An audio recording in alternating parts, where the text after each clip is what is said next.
Hello, and welcome to our web series, Publishing in Paradise.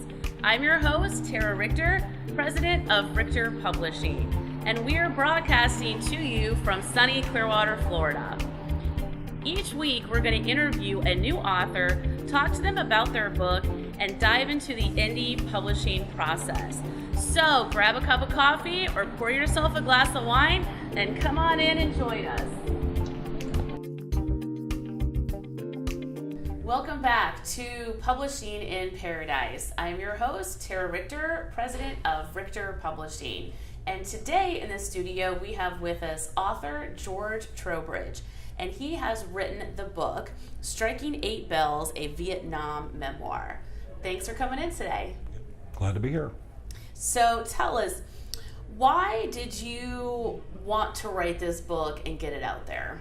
I actually wanted to write this book about 40 years ago. And how it started, I wrote a rough outline of it about 40 years ago, and then I put it in an envelope and I put it in the bottom of a toolbox in my garage. I said, I'll never write it. And several years ago, when I sold my last business, I had a little more time, and I was going in through the garage rummaging, and I found that outline. I said, I'm going to do it. Wow. And, that's awesome. Because it's been a frustration about our era of veterans in the U.S. Navy where our stories have not been told. And I decided it was time to tell the story. Absolutely. And this is a long story. This is actually in our publishing house, I think, the longest book that we have of 300 pages. It was about, wasn't it like 130,000 words? It was. Roughly, yeah. Yeah, it was up there. It went up and down. It did, through the editing process. But it's really a great story. And the thing is that, for you were during the draft. Correct. When they were doing the lottery numbers back in, refresh my memory of what. Well, in 1969, they went from 60s. The oldest man method of drafting to a lottery system, which they used similar in World War II in Korea. And they felt that was more fair. And so when I got married in June of 1971, in August of 1971, that was the draft or lottery, if you will, for my birth year. And of course, the next day, the results came out in the newspaper, and I had a low number which said, you're leaving by October. And so that's how I ended up in the U.S. Navy.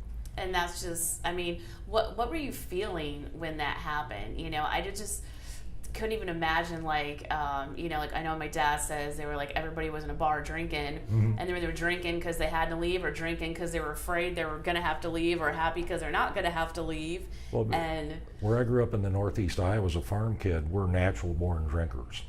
And but nonetheless, I just got married. We had a child. We were expecting December that year. And as I talk about in the book, I had those 3 hurdles, and hurdle number 3 was, how do we pay for the birth of our child?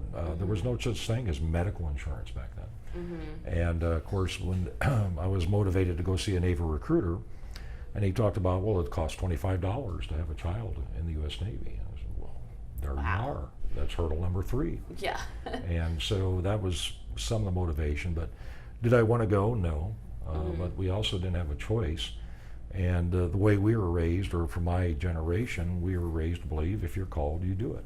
That's your obligation to your country for being a U.S. citizen. Absolutely. And so you pay your due. But weren't you, when your number was called, wasn't it for a different branch? It wasn't actually the Navy. You opted to do the Navy? If I would not have chosen to go see the Navy recruiter, then I would have been processed for the U.S. Army. And obviously my goal was to not go in the U.S. Army. Simply because of being raised in that era. And I did mention that in the book as well in the early chapters, where by the time you're a junior in high school, you have upperclassmen that you used to drink with and were friends with are now coming home dead.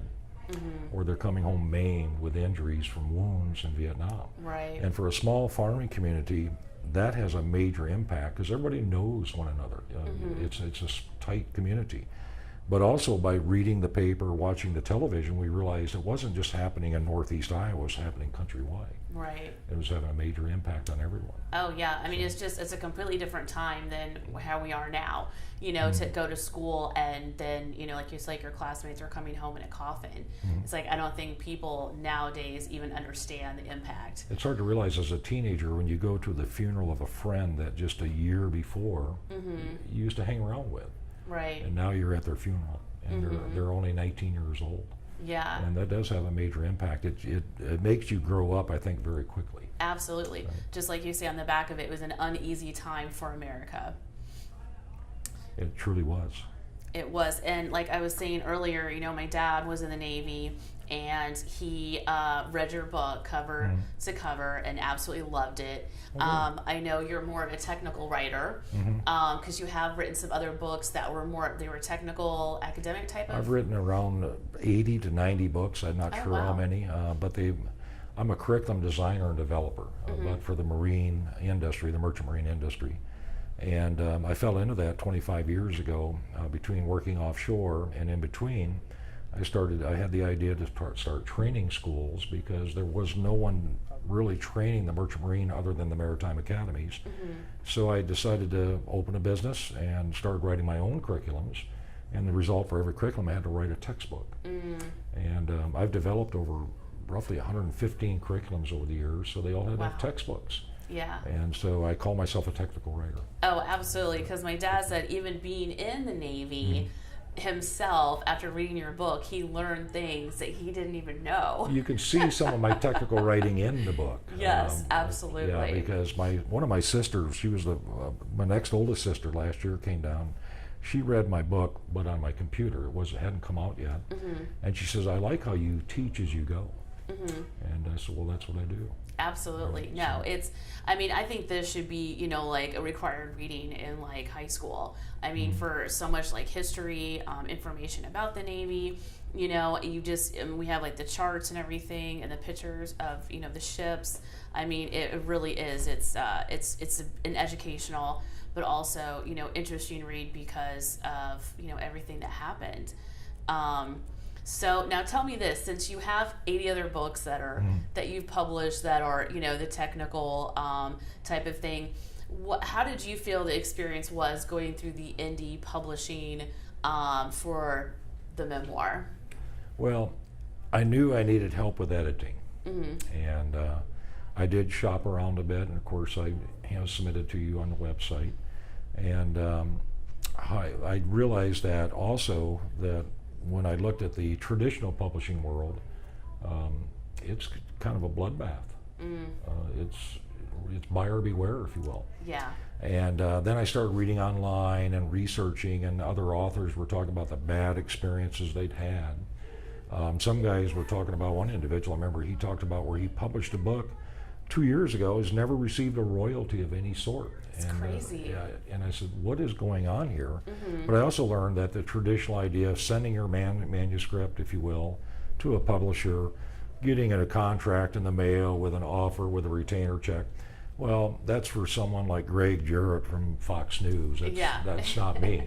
Right. But then I ran across to your organization, and I said, well, a couple things. You're local. I like that.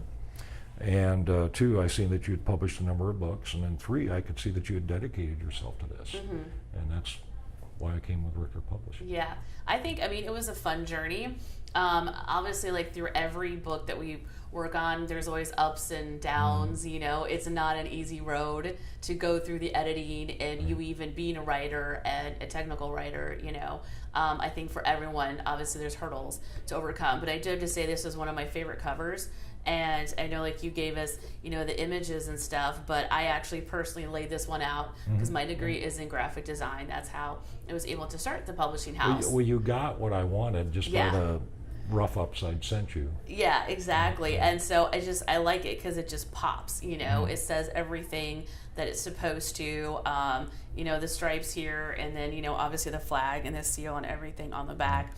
And I think this is one of my most favorite covers for books that we published. But it's a great read, especially for history, for American history, for the Navy. I think it's an awesome book, and it is available on Amazon, Barnes & Noble, Books A Million, Kindle, everywhere books are sold. And George is also going to be at our book festival on Friday, November 2nd. Correct. We're going to have 25 authors so far are signed up. Okay. So it's going to be here at our offices in downtown Clearwater at the Station Square Creative Suites. We're going to have food, drinks, live music, and at the end, we're even going to have a fire breather. Okay. So hopefully no books were burned. But like I said, this is a great book. Go out and get it. If not, come to our book festival on Friday, November 2nd. You can then meet George, buy the book, get an autographed copy, and we hope to see you there.